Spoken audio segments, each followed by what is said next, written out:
हम इस विधेयक का कड़ा विरोध करते हैं।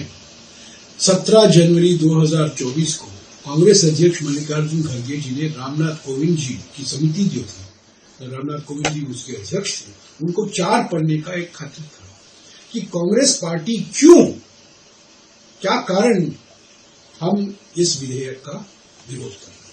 हम 1 नेशन 1 इलेक्शन का विधेयक को संविधान के खिलाफ मानते हैं। वो संविधान की मूल ढांचा जो है, बेसिक स्ट्रक्चर जो है, उसके खिलाफ है। लोकतंत्र को हटाने के लिए, लोकतंत्र को चुप करने के लिए ये चलाया जा रहा है। ये एक तंत्र का तोप है, एक तंत्र का तोप का एक हथियार है 1 नेशन 1 इलेक्शन। और मैं कह दूं, ये 1 नेशन 1 इलेक्शन विधेयक एक दुगल है संविधान बदलने का। और ये संकेत तो दे दिया था प्रधानमंत्री ने लोकसभा में अपने भाषण में, जब उन्होंने कहा था कि पहला संशोधन जो आया था हमारे संविधान का, वो अंतरिम सरकार की थी, पार्लियामेंट की नहीं थी, निर्वाचित, पूरी तरीके से निर्वाचित नहीं हुई थी सरकार। 1947 से 1952 तक 5 साल, जिस कैबिनेट में जवाहरलाल नेहरू, सरदार पटेल, बाबा साहब अम्बेडकर, श्यामा प्रसाद मुखर्जी जैसे बड़े बड़े व्यक्ति कैबिनेट मंत्री थे, उनको उन्होंने नहीं निर्वाचित हुए वाली कैबिनेट कह दिया। और इसका मकसद क्या था? मकसद जवाहरलाल नेहरू ने इसका जवाब दिया जब संशोधन आया, पहला संशोधन, तब उन्होंने कहा आप इस संशोधन का विरोध कर रहे हो क्योंकि हम अंतरिम सरकार हैं। क्या जब हमने संविधान अपनाया, जब हमने संविधान को अडॉप्ट किया, तब क्या हम पूरे निर्वाचित सरकार थे? हम तो अंतरिम सरकार ही थे ना।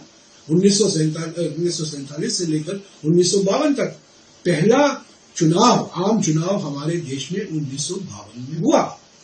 और मैं याद दिला दूं बीजेपी वालों को, प्रधानमंत्री को, सभी को, कि जो मदर ऑफ डेमोक्रेसी कहते हैं, भारत के 3000-4000 पुराने इतिहास में पहली बार मत का अधिकार सभी को, महिलाओं को, दलितों को, आदिवासियों को, पिछड़े वर्गों को, अमीर को, गरीब को, सभी को पहली बार 1952 में प्राप्त हुआ।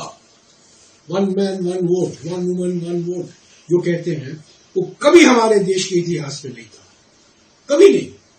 दलित, आदिवासी, पिछड़े वर्ग, अमीर, गरीब, सभी को मत का अधिकार मिला 1952 के चुनाव से।